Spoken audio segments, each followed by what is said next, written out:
Sometimes it feels like we're stuck in a proverbial loop when it comes to Marvel Comics, assigning some of their bigger characters and titles to just really bad comic book writers over and over again.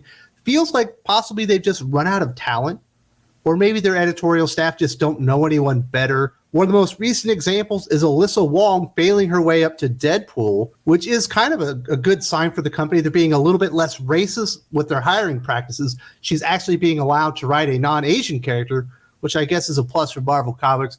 But for Deadpool fans and Marvel Comics fans, it's not really a plus. Why are you giving more projects to Alyssa Wong, who's never actually sold a comic book in her life? In this week's Adventures in Poor Taste X-Men Monday, we actually got an interview with Alyssa Wong talking about getting the gig writing Deadpool. Whenever I see these, I get very excited, normally get lots of juicy details.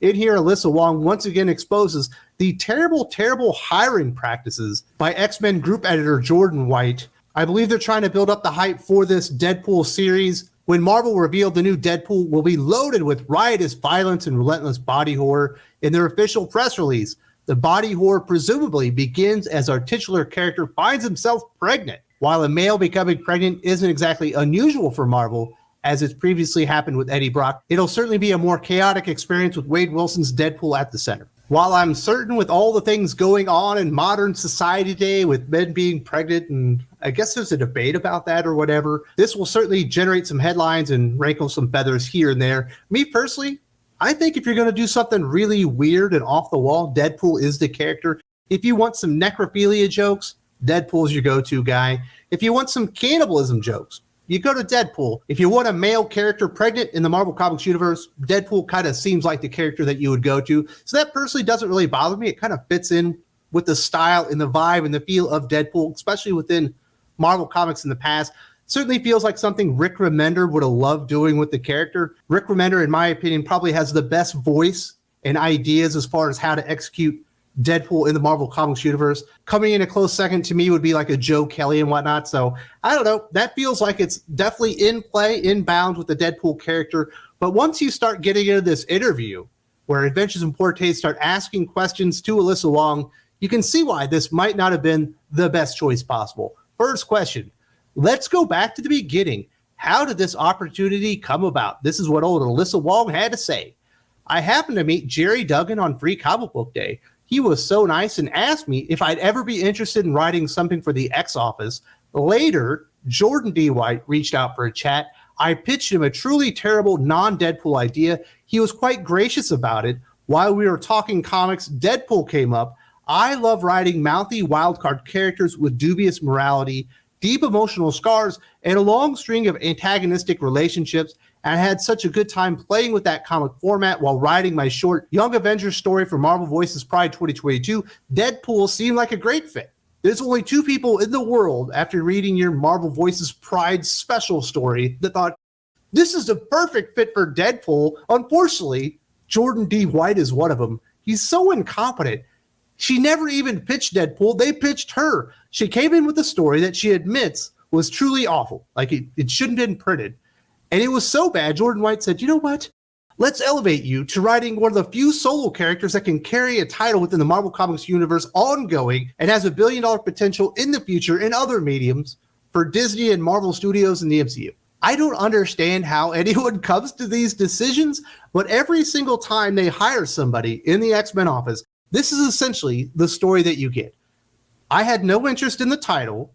They came and cold pitched me, and then I ended up writing a terrible X-Men comic book. And we knew that Alyssa Wong was going to end up being in the X-Men in some fashion.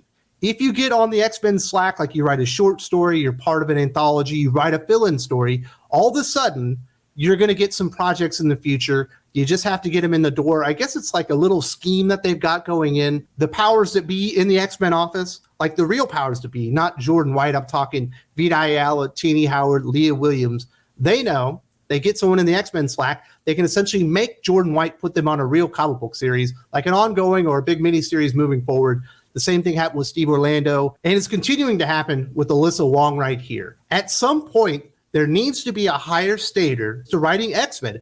This is the most important team book at Marvel Comics. This is their second most important franchise in the comic book universe behind Spider-Man. Yet the editors cold pitch every Tom, Dick, and Harry with no writing talent to come in and flesh out the universe and further erode, decay, and destroy the X-Men universe as we know it in Marvel Comics. This week was a great example. We got some truly terrible X-Men comics because there's just not a lot of talent in there. And at the heart of all that is the man being bullied himself, Jordan D. White, because he's so stupid. He's so incompetent. He can't say no to these people. And they're running roughshod over him. And they're allowing all their friends to come in here and further decay the universe.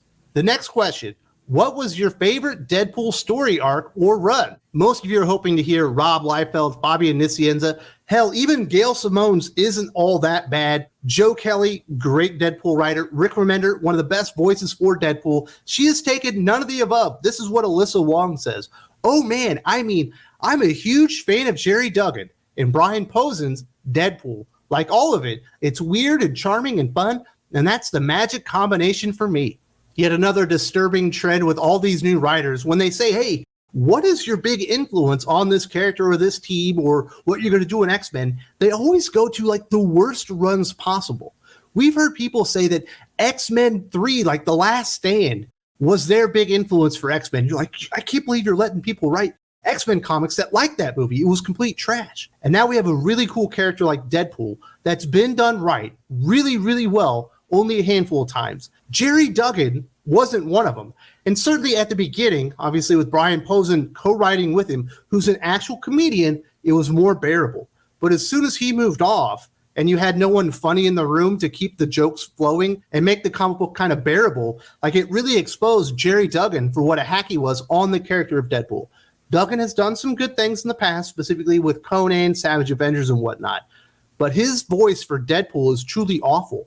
There are a couple of standout stories when Posen was co-writing with him, but for the most part, Jerry Duggan's run is infinitely forgettable, which is an even bigger travesty when you think that he's written more Deadpool comics, I think, than anyone in the history of Marvel Comics.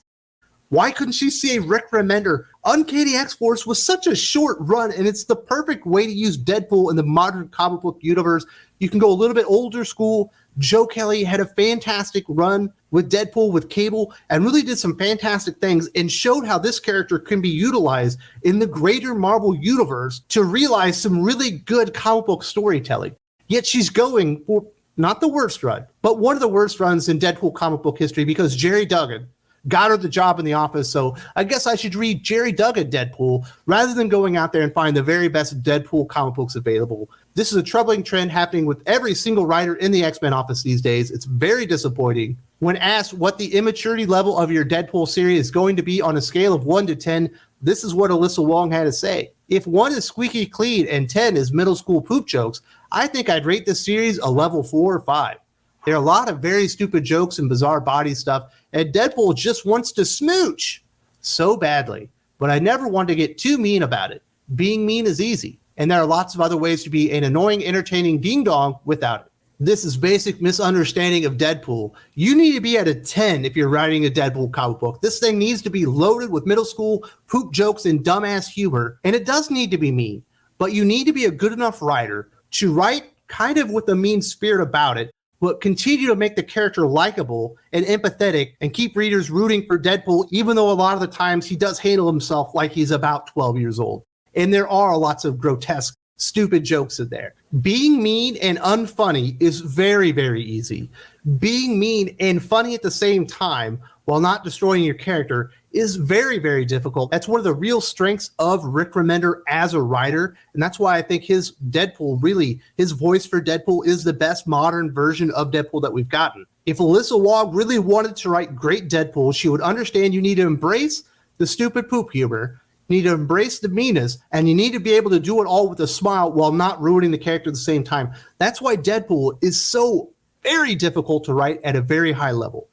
I think they got it right in the first Deadpool movie, not quite as right in the second one, but there are lots of examples out there of why Deadpool is successful and how you can handle the character in the future to have a really standout, cool Deadpool run. I don't believe Alyssa Wong has it in her. She does cite her work on Dr. Aphra as kind of a proving point that she's ready for Deadpool. I would come with the exact opposite takeaway after reading some of her Dr. Aphra work. She's just not funny.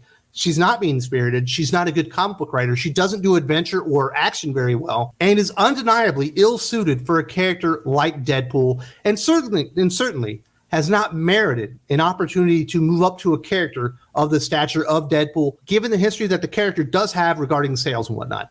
This used to be prime-time real estate for very good comic book creators that had the right sense of humor. But in today's comic book universe, when you have morons like Jordan D. White running the show, you don't have to be talented. You don't have to have the right voice for the character. You just have to be friends with the right people, and they will bully him into giving you a comic book series. It's absolutely ridiculous. If you'd like some more conversation about this, I did talk to my good friend Aaron Sparrow, comic book writer and editor, about how Alyssa Wong had failed her way up after really trashing C.B. Cebulski and doing some other kind of nasty things at Marvel Comics. But this is the age that we're in. You don't have to be talented to get a premier character like Deadpool anymore. Definitely check this out for more conversation. If you're on a mobile device, there's a link in the video description.